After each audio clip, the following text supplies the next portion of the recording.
ఈరోజు మనం స్పేస్లో జరిగిన ఒక రియల్ ఇన్సిడెంట్ గురించి తెలుసుకోబోతున్నాం. ఇది మీకు పూర్తిగా షాక్ కలిగిస్తుంది. ఇంకేం ఆలస్యం, వెంటనే ఆ స్పేస్ అడ్వెంచర్లోకి వెళ్ళిపోదాం.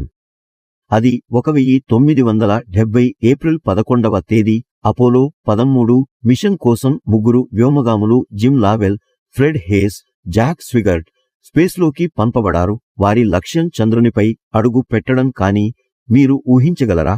వారి ప్రయాణం ప్రారంభమై కేవలం 56 గంటల తర్వాత వాళ్ల స్పేస్షిప్లో పెద్ద ఎక్స్ప్లోషన్ జరిగింది. Houston, we have a problem అని జాక్ స్విగర్ట్ అనే మాటలు అప్పుడు ప్రసిద్ధి చెందాయి. ఆ ఎక్స్ప్లోషన్తో వారి ఆక్సిజన్ ట్యాంక్ లీక్ అయిపోయింది. వాళ్లకు అవసరమైన లైఫ్ సపోర్ట్ సిస్టమ్స్ నిలిచిపోయాయి. ఆ సమయంలో వాళ్లకు కొన్ని గంటల పాటు మాత్రమే ఆక్సిజన్ ఉందని తెలుసుకున్నారు. ఇప్పుడే మీకు చెప్పాలనుకుంటున్న విషయం ఏమిటంటే, ఈ సమయంలో